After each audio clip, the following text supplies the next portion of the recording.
Mother's Day, and I want to start it off by reading to you guys a little about Mother's Day gifts and cards. According to a British survey, 40% of moms received unwanted Mother's Day gifts. I want to ask you to raise your hand if that's you. But here's a list of some of those.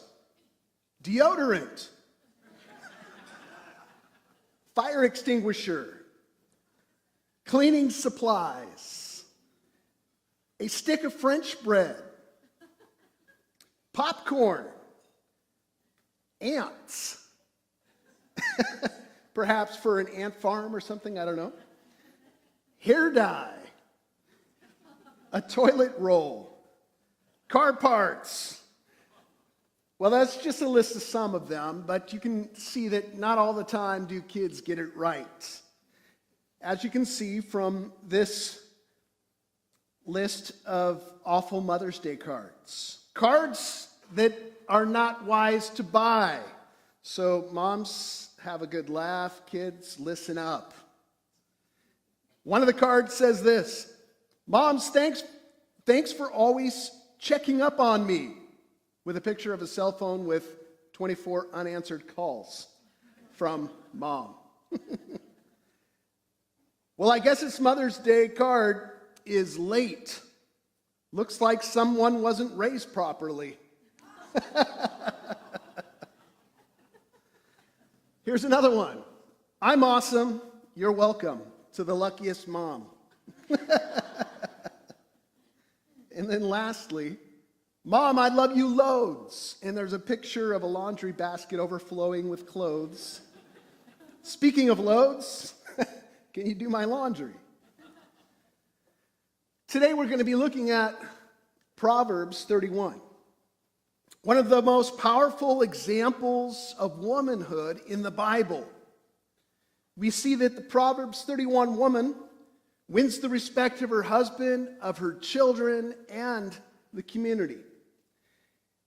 Things that you won't notice in the English translation is, number one, that this is an acrostic chiasm. Now it sounds kind of intense, but let me explain it. Acrostic in the sense that each of the 22 verses begins with the successive letter of the Hebrew alphabet.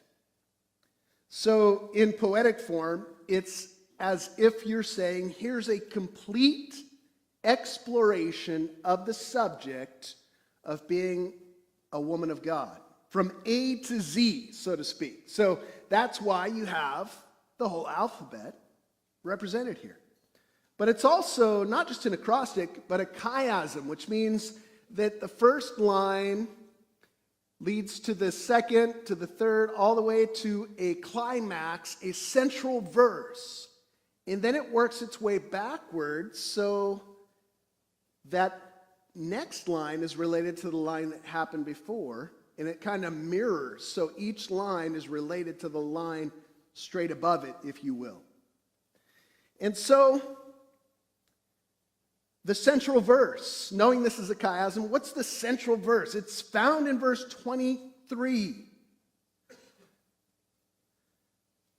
It says, her husband is known in the gates when he sits among the elders of the land. Sounds a little strange for a section on women, doesn't it? But as one commentator says, far from being an intrusion, however, verse 23 actually establishes the central message of the poem. This woman is the kind of wife a man needs in order to be successful in life. And so as you look at verses 10 through 31 of Proverbs 31, this is intended not to be written specifically, originally for women, but rather for a young man, a king. If you look in verse 1, it says the words of King Lemuel, an oracle that his mother taught him. So this is really good. The queen mother wants the best for her son, the king, Lemuel, which we're not really sure who Lemuel is. His name means toward God. And scholars believe that this is probably a symbolic name for Solomon. So perhaps Solomon's mother writes this. Another commentary says this: the fact that Lemuel's sayings came from his mother suggests that this last section of the book of Proverbs is a woman's description of a woman's role. So even though it's written to a man, understand it is a woman's description of a woman's role, not a man's description of a woman's role. So read this with that context if your hackles go up and you're thinking, oh, nobody's going to tell me what to be, you know. This is a woman, a godly woman. This section belongs to a genre of literature called heroic poetry. Normally, this kind of poetry is written about a warrior, and it speaks of all of his exploits and battles and victories. But here it recounts the hero's story of the Proverbs 31 woman. So we find in these words an example, a hero for women, but also a hero to young men. The kind of woman that they should want to find as a wife. And so this counters the preoccupation that young men have with physical beauties and the erotic portion of the relationship as the ultimate goal. These words counter that preconceived idea, which is wrong, with correct teaching from God. And so, verse 10, we see that we call this woman blessed for three sections we're looking at today. The first one being that she is precious in virtue. It says, an excellent wife who can find? She is far more precious than jewels. You'll notice this word excellent here. It's a word that is used to describe worth, capability, strength, and courage or valor. It's also a word that is used to speak of armies, like a warrior. And so here we see that context of this is the hero song of the woman. And she is an excellent woman, a warrior woman, if you will, worthy. The same words used to describe Ruth in Ruth 3:11. It says, and now, my daughter, do not fear. I will do for you all that you ask, for all my fellow townsmen know that you are a worthy woman. And there's the same word in the Hebrew. You are an excellent woman, Ruth, or you are a woman of valor, a brave woman. And so notice what it says. This woman, who can find? She's like a rare jewel. And if you do find her, she's a gift from God. In Proverbs 18:22, it says, he who finds a wife finds a good thing and obtains favor from the Lord. I always like to think about when Eve was given to Adam as his wife. When God brought Eve to Adam, or formed Eve for Adam, Adam was sleeping. He was taking a nap. And God brought as a gift the right woman for him. When you find the right woman, this excellent wife, she is more precious than riches because she is a heavenly gift from God. In verse 11, the heart of her husband trusts in her, and he will have no lack of gain. She does him good and not harm all the days of her life. Many men are intimidated, perhaps even threatened by a strong woman. But we're shown here a strong woman is a good thing. The second thing we see of this woman who's called blessed is that she's successful and diligent. And so in her life, you see the successful diligence in everything she does. Hard work is what characterizes her life. And perhaps as a mom, you can relate with this. It seems like you never get a break. Maybe you feel like the mom whose 15-year-old son came looking for her and couldn't find her, so he goes upstairs, and in the bedroom, her bedroom, there's mom laying in bed. And so, Mom, are you sick? Well, as a matter of fact, I am. And he's like, well, I'm so sorry, Mom, that you're sick. I'm really hungry, and now that I've become older, I'm strong enough to carry you down to the stove so you can make me dinner.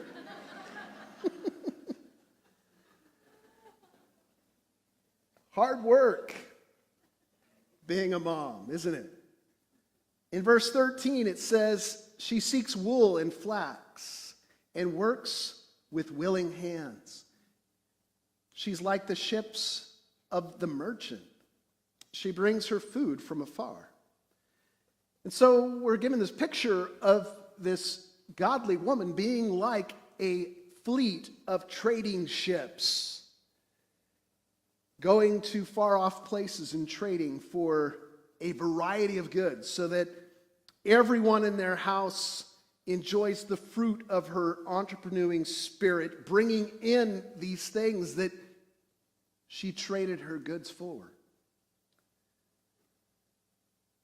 Fine things.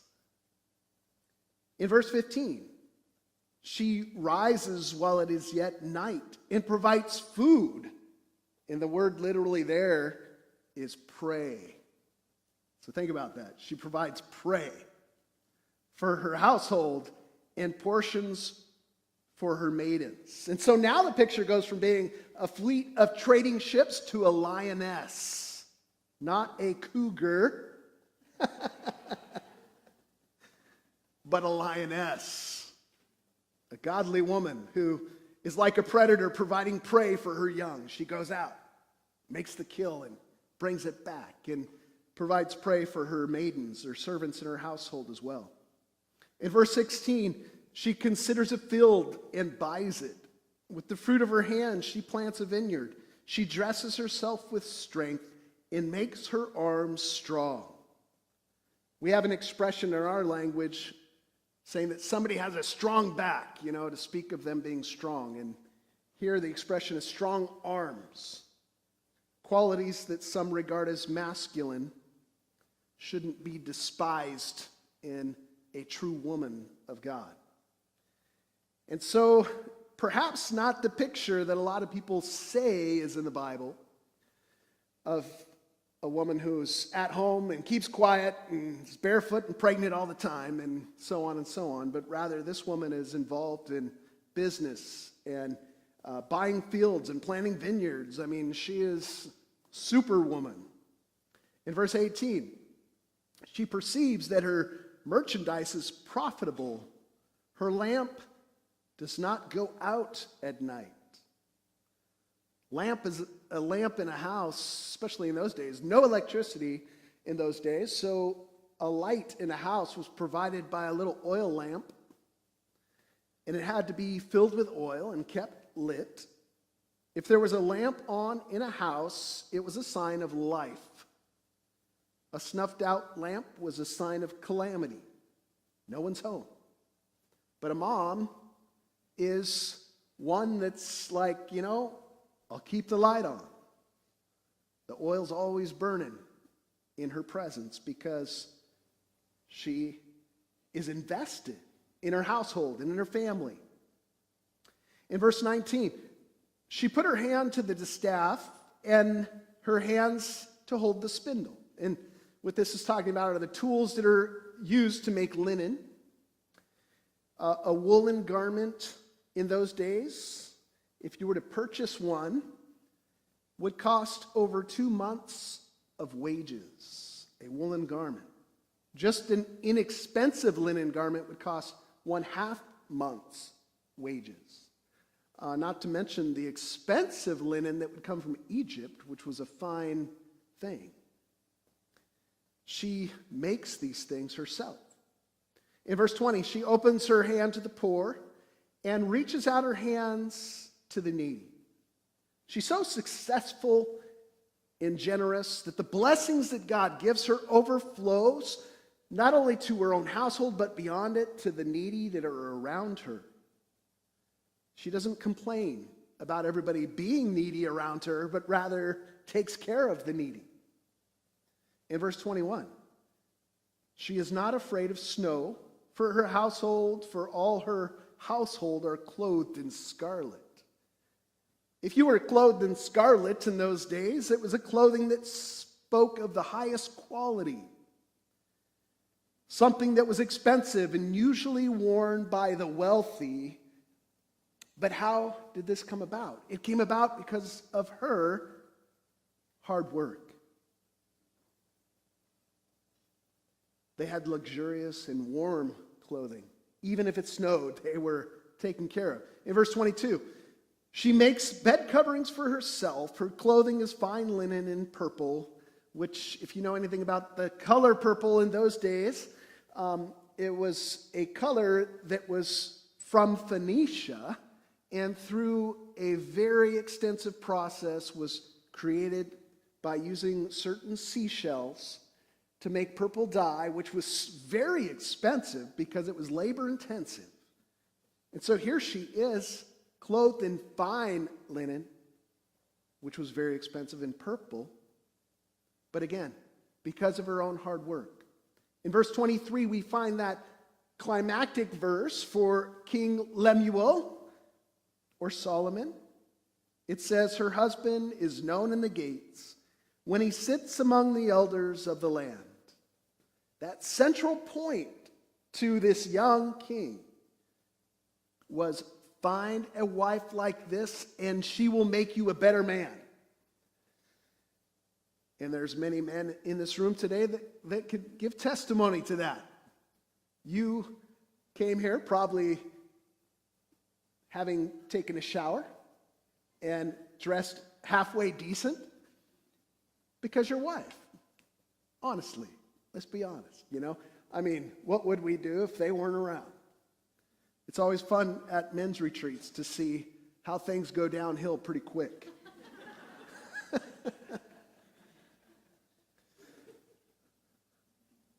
But she is such an encouragement and help to him that he is a better man and that he sits in the city gates. That's an expression that's hard for us to understand today, but it's more like, if we were to put it in our context, that he sits in the city hall. The city gates were a place where social and economic activity took place. It was the hub of those things. It was where legal proceedings took place. It was where the leaders of the town hung out so that whatever happened during the day would happen in the city gates, anything important.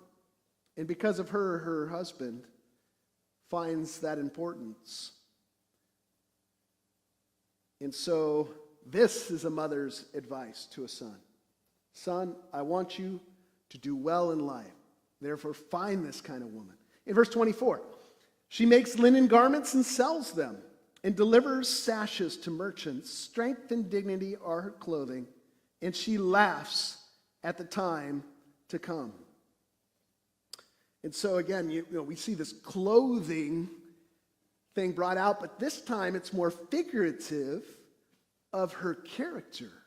Up to this point, it's been the fine clothing she wears, but now she's clothed with a character that's beautiful. And she's prepared for whatever comes. She's so okay with whatever comes because God has gifted her to store up and prepare that even if bad days come, she can, in a sense, laugh at them instead of be afraid of them. Kind of like if a mouse came up to you with a little sword and said, "Aha, I'm going to get you." You'd probably laugh. That's the way this woman looks at the threat of the unknown in the future. Well, the third thing we see of the woman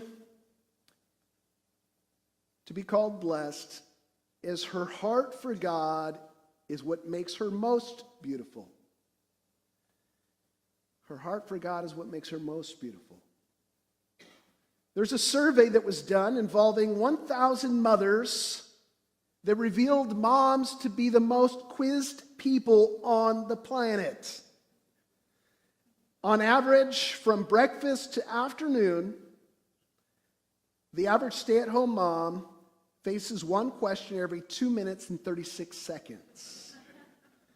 That adds up to 100,000 questions a year. Out of all children, girls aged 4 are the most curious, asking an incredible 390 questions per day.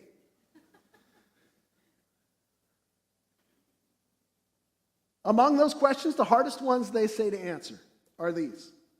Why is water wet? Where does the sky end? What are shadows made of? Why is the sky blue? How do fish breathe underwater? Maybe you've heard all these questions and more. You know what it's like to be a mom, and to be a mom means you need wisdom. You need wisdom from God. In verse 26, this woman has it. Again, this hero song, if you will, celebrating this blessed woman. She opens her mouth in verse 26 with wisdom, and the teaching of kindness is on her tongue. So even though she gets 390 questions a day, kindness is on her tongue. And so, wisdom is a beautiful picture in the book of Proverbs. And in this book, you actually see wisdom personified as a woman. And so, like Lemuel's mother, who is an authoritative teacher, so is Miss Wisdom. Look at this in Proverbs 3:13 through 18. It says, "Blessed is the one who finds wisdom, and the one who gets understanding, for the gain from her is better than gain from silver, and the profit better than gold. She is more precious than jewels, and nothing you desire can compare with her. Long life is in her right hand. In her left hand are riches and honor. Her ways are ways of pleasantness. In all her paths are peace. She is a tree of life to those who lay hold of her. Those who hold her are called blessed, because she is blessed." Also in Proverbs 9, 1 through 6, it says this about wisdom. "Wisdom has built her house. She has hewn her 7 pillars.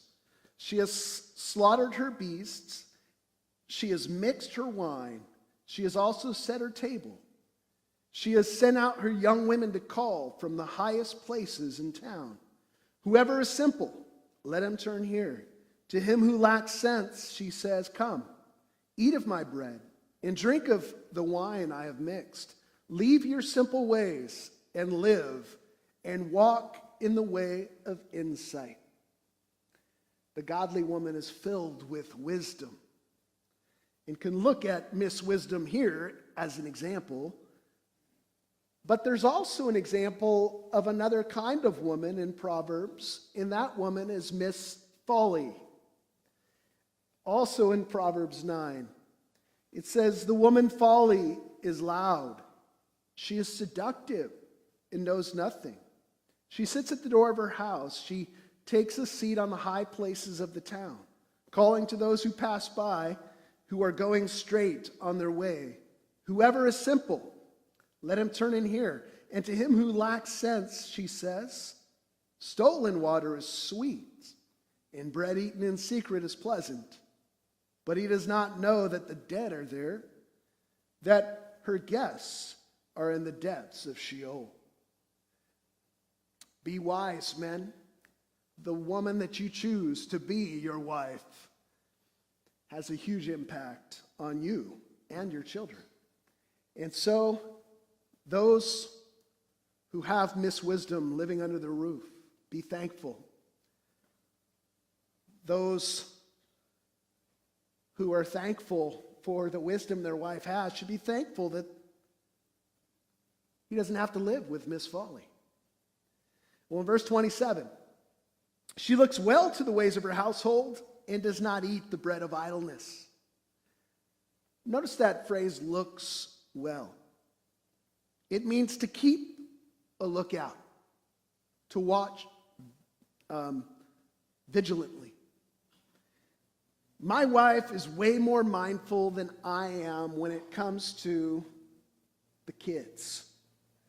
And more than likely, husbands can attest to this.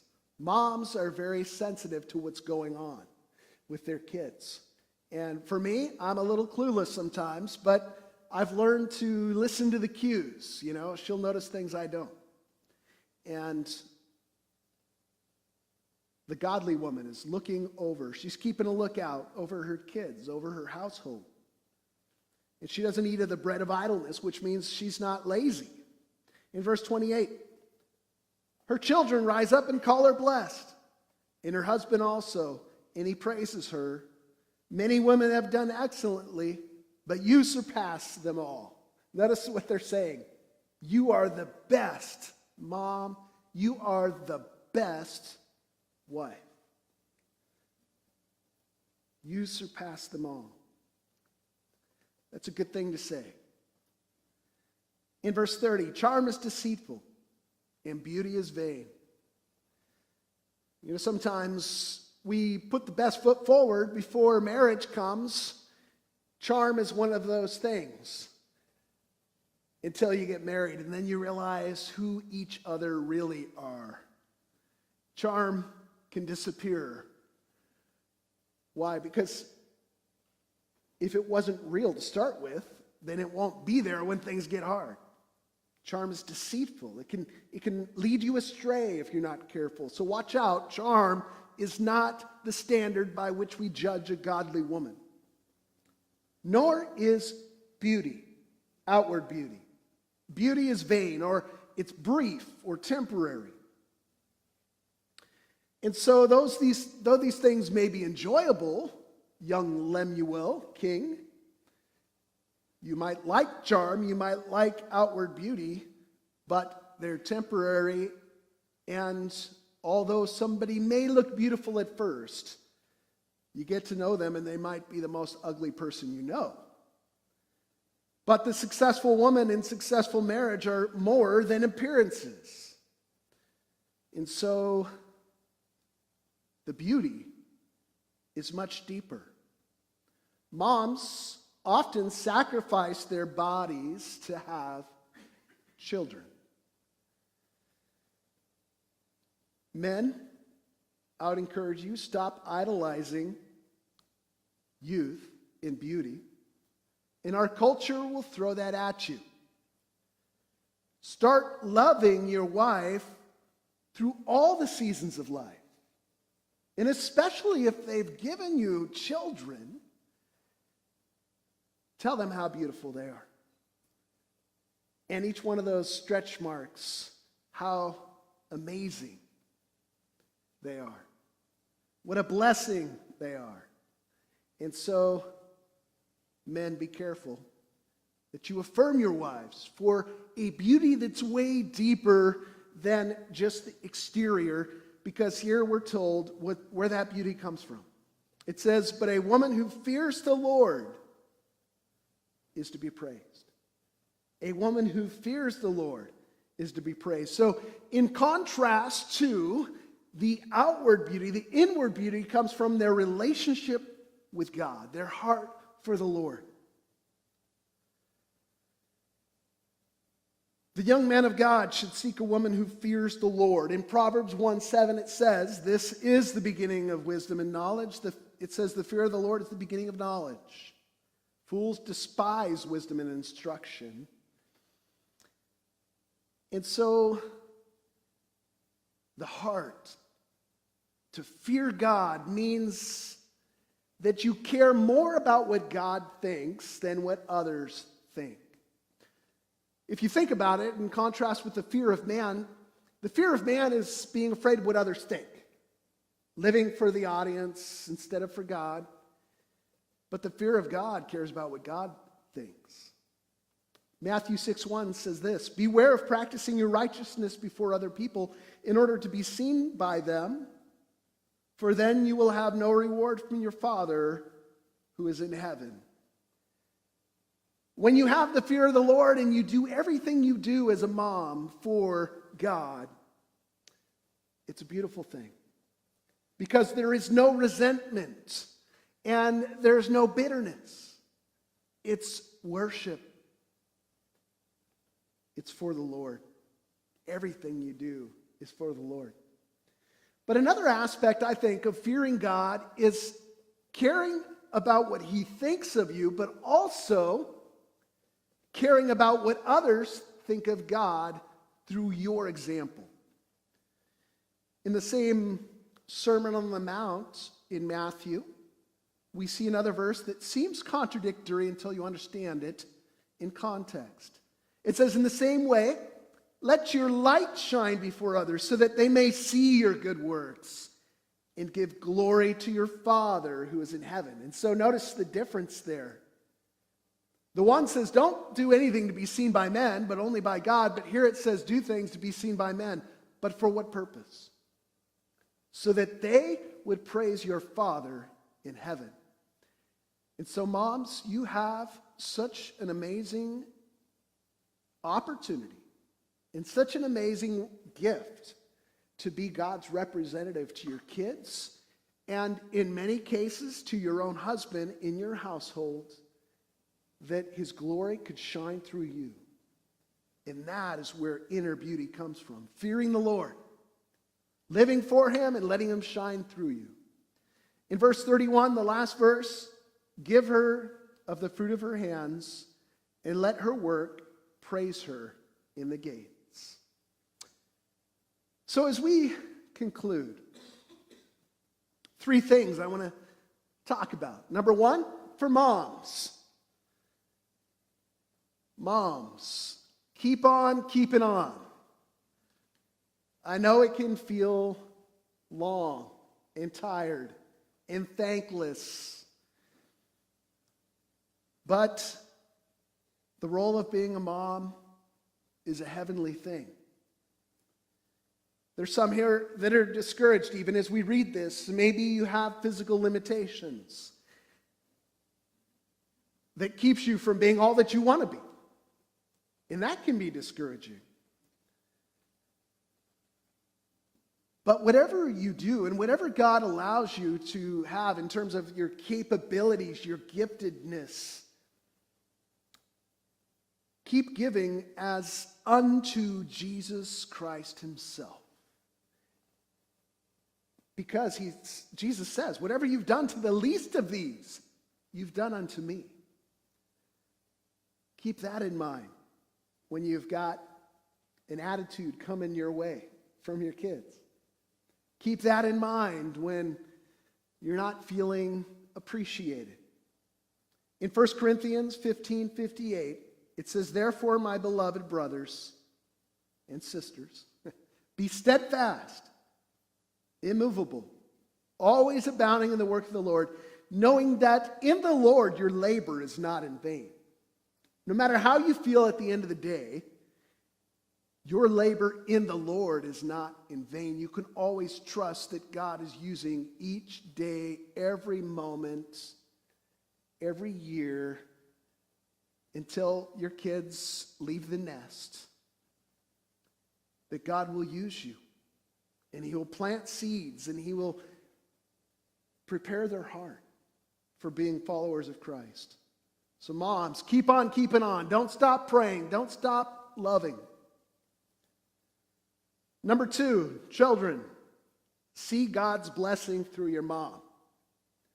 See God's blessing through your mom. I know this might be hard sometimes, like the one lady in the video talking about, I think I'm right, my mom thinks she's right, but in the end, my mom always ends up being right. Sometimes it's hard to see, but in verse 28, it says, her children rise up and call her blessed. That's what Mother's Day is an opportunity for. And not just Mother's Day, obviously. This verse is not talking about one day a year. But it's talking about a heart attitude that her children would rise up and call her blessed. Tell your mom today what a blessing she is. Write a message on Facebook. Give her a card. Give her a call on the phone. Give her some of your time. Encourage your wife about what a great mom she is. But the third thing is, husbands, recognize and affirm your wife for all that she does. From a survey done of women ages 25 through 50 with 2 or more children, the question was asked, how often do you have a date night? Once a week, only 4% of women had a date night once a week. Once a month, only 21% of women had one once a month. Once every 2 to 3 months, another 21%. Once every 4 to 6 months, 18%. And once every 7 months or less, 36%, the largest group. Husbands, one of the great ways you can encourage your wife is to treat her like a princess. Take her out on a date night. Encourage her. Spend time with her. And so in verse 28, the second half of that verse, remember it says her husband also, and he praises her. Affirm her. Mother's Day is an opportunity for you to affirm your wife, whether you have kids or not. If you do have kids, think about that for a minute. She gave me children. God used her body to grow this child and to go through all the pain and struggles and the changes in her body that are with her now for the rest of her life, for her love for you and for those children to come.